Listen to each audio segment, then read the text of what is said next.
Hello tout le monde, alors aujourd'hui on va faire une vidéo.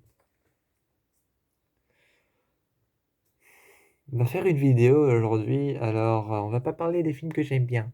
Non, non, on va pas parler des films que j'aime bien, non. On va parler des films what the fuck. Alors on va parler des films what the fuck, les films où vraiment j'étais comme ça devant mon écran. Mais qu'est-ce que c'est que ce bordel? Alors, j'ai fait un classement parce qu'évidemment, comme mes films préférés, j'ai pas pu tous vous les montrer. On va faire un classement. Alors, dans le premier what the fuck que j'ai vu de ma vie, minute 1. Premier what the fuck que j'ai vu de ma vie, Nope.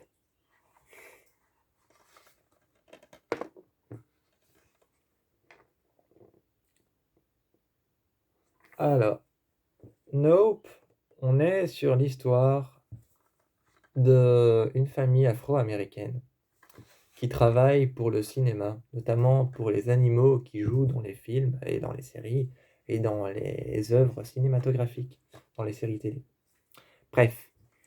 Bref, donc on est avec l'acteur de Get Out. On est avec l'acteur de Get Out, Daniel Kaluuya. Donc on est avec l'acteur de Get Out, Daniel Kaluuya. On est avec lui, encore une fois, dans Nope. Ce film raconte l'histoire de personnes qui travaillent pour les animaux dans le cinéma, donc dans les séries télé, dans les séries télévisées, dans les petites séries télé qui passent genre le soir à la télé ou alors l'après-midi, ou encore même dans les films, les grands films autant que les petits. Cette famille découvre que au-dessus d'eux plane, pas place, au-dessus d'eux plane un objet non identifié, un objet qui a l'air de venir d'autre part.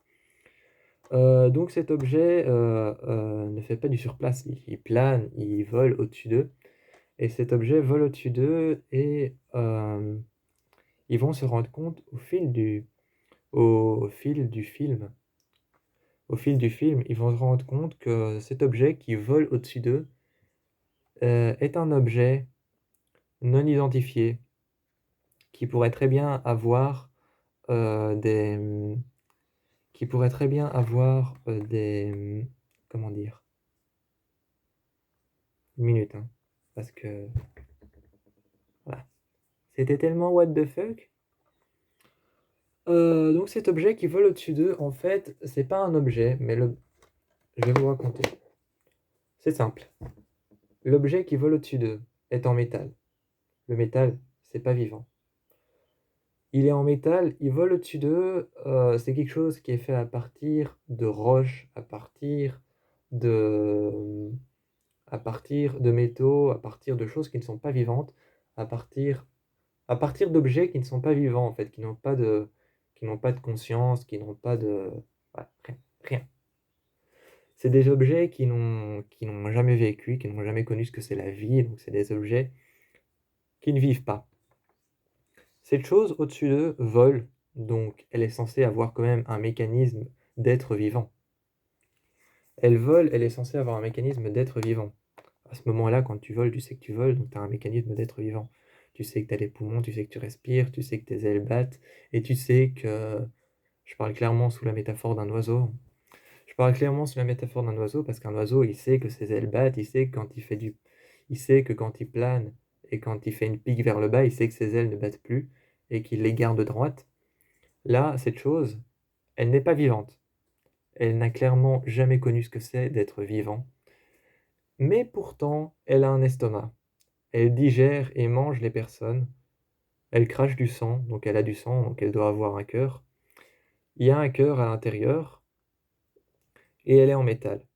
Elle vole au-dessus et il découvre au fil du film que c'est un mammifère. C'est un animal. Donc en fait, il découvre au fil du film que c'est un animal qui est territorial. Donc il recherche un territoire et il a gagné, Il essaye de gagner le territoire de ces personnes qui vivent dans cette maison.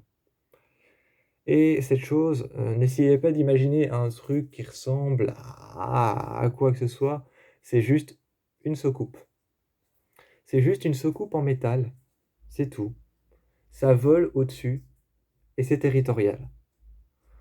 Ce truc est vivant et il veut regagner le territoire qui était le sien. On comprend qu'il est au-dessus, mais qu'il n'est pas encore apparu au début du film, quand un objet métallique tombe sur quelqu'un et fait en sorte qu'il meure. Déjà, un mauvais point pour le film et un point what the fuck pour le film, l'objet est tout petit. Ça lui arrive sur l'épaule, c'est guérissable. Tu ne saignes pas du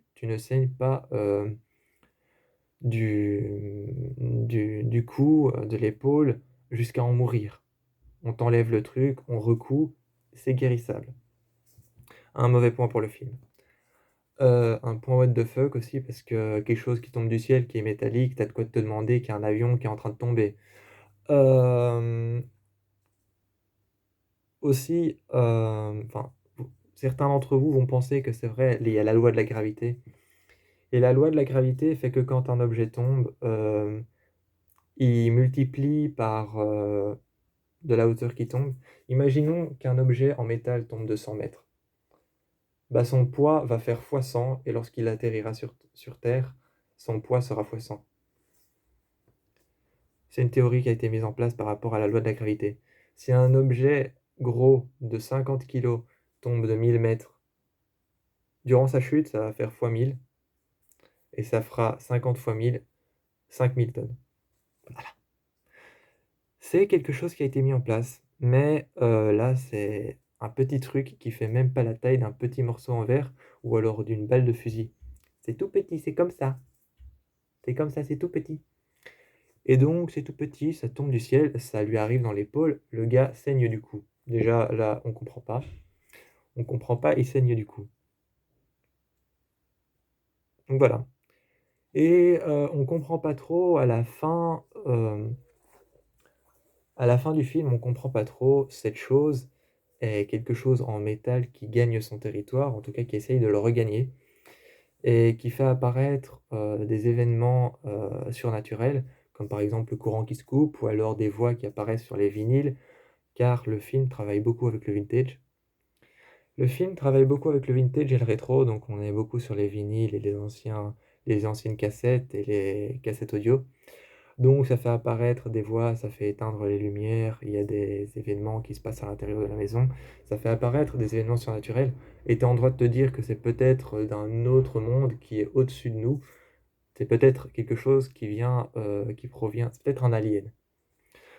Donc le film travaille aussi avec de l'aliénisme, pour ceux qui ne savent pas ce que c'est Pour ceux qui ne savent pas ce que c'est l'aliénisme c'est quand tu crois avoir vu quelque chose qui vient d'un autre monde. Donc le film travaille aussi avec les aliens. Mais on n'est pas sur le film Alien, clairement, de Ridley Scott, hein. On n'est pas sur le film Alien de Ridley Scott qui est sorti en 2019. On est vraiment sur un truc qui travaille avec le genre aliénisme. Donc on peut croire que c'est quelque chose qui vient d'un autre monde, mais ça ne l'est pas. C'est juste un mammifère qui est fait à partir de choses qui n'ont jamais connu la vie, comme le métal. Tout. Ce film est totalement what the fuck. Je n'ai rien compris. Je n'ai rien compris, ce film est totalement what the fuck, mais ce qu'a voulu faire Jordan Peele, pas que oui. Oui, c'est un film de Jordan Peele, ce qu'il a voulu faire, c'est celui qui a créé Get Out et Us. Il avait fait de bons films, mais là, il avait voulu faire il avait voulu faire des bons films, mais là, il s'est planté. Euh, Certains sur YouTube, certains sur Internet, certains sur des comptes que je suis à propos des films d'horreur disent: «Je n'ai pas compris le message du film». C'est simple, le message du film, c'est sa vision du cinéma. Le message du film, c'est sa vision du cinéma reliée de son enfance jusqu'à maintenant. C'est la manière dont il a vécu avec le cinéma, la manière dont il a commencé à adapter le cinéma, la manière dont il a adopté le cinéma et pas adapté, et la manière dont il a fait ses propres films tels que Get Out et Us. Et ensuite Nope. Nope, c'est le message. C'est le message de comment il a vu le cinéma grandir avec lui. On a Sadness ensuite. Ça, c'est simple, je vous le dis tout de suite, je vous le dis en mille. Il n'y a pas de fil rouge, c'est de la violence. Il n'y a pas de fil rouge, c'est de la violence pure à l'état pur. C'est déchiqueter des gens, c'est des membres, c'est du sang, c'est des morceaux de chair. C'est un virus qui attaque les gens et qui leur fait faire des choses qu'ils n'auraient jamais imaginées. Tout le monde en prend pour son Graal, il y a du viol. Il y a du viol sur les femmes, il y a du sang, il y a de la chair, il y a... Voilà. Il n'y a pas de fil rouge, il y a clairement juste une histoire avec un... D'ailleurs, ce film est sorti en même temps que le coronavirus, pas étonnant que ça parle d'un virus. Pas étonnant que ça parle d'un virus qui ressemble à la rage, pour ne pas dire corona. Ce film est sorti en même temps, la même année. C'est vraiment un film où à l'intérieur, t'as l'impression que le réalisateur qui a fait ça, qui est américain et qui a travaillé... euh, T'as l'impression que le réalisateur qui a fait ce film, qui a travaillé avec une boîte canadienne, et le réalisateur a travaillé avec une boîte, euh, avec une entreprise et une boîte de création de films euh, qui est... allez, comment expliquer ça, Hugo? Comment expliquer ça, Hugo? Euh, ah oui, le réalisateur est canadien, mais a travaillé avec une boîte de cinéma qui est japonaise ou alors chinoise, je sais plus. En tout cas, il a travaillé avec la Chine, il a travaillé avec le Japon pour faire son film, mais c'est un réalisateur canadien. C'est simple, je crois que son message dans ce film, c'est évacuer toute la colère.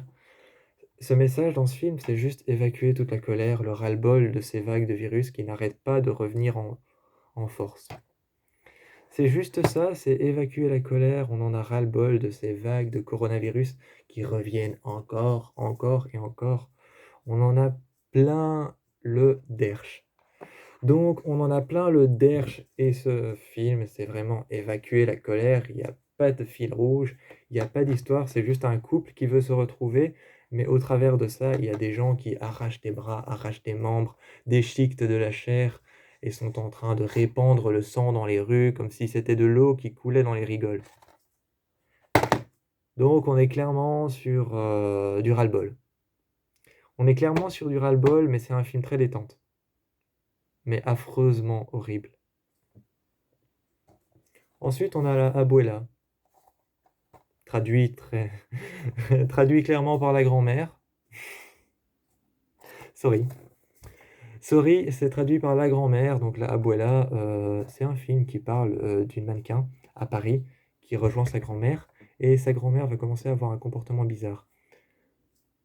C'est simple, tout commence à se retourner sur elle, mais il n'y a pas clairement de choses horrifiques dans le film.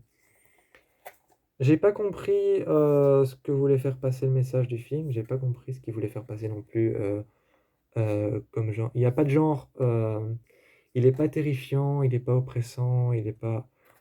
En fait, Abuela, je le conseille pas. C'est un film détente quand tu as envie de regarder un film. C'est un peu angoissant, mais tu comprends que c'est juste un comportement spécial qui tombe sur une grand-mère. C'est tout. Une grand-mère dans le besoin. Donc c'est une vieille femme dans le besoin et c'est la grand-mère de cette mannequin qui arrive dans son appartement à évidemment Rec. Donc Rec c'est espagnol, donc en Espagne. Donc elle a fait Paris-Espagne, elle arrive dans son appartement à, je crois, Barcelone ou à Madrid.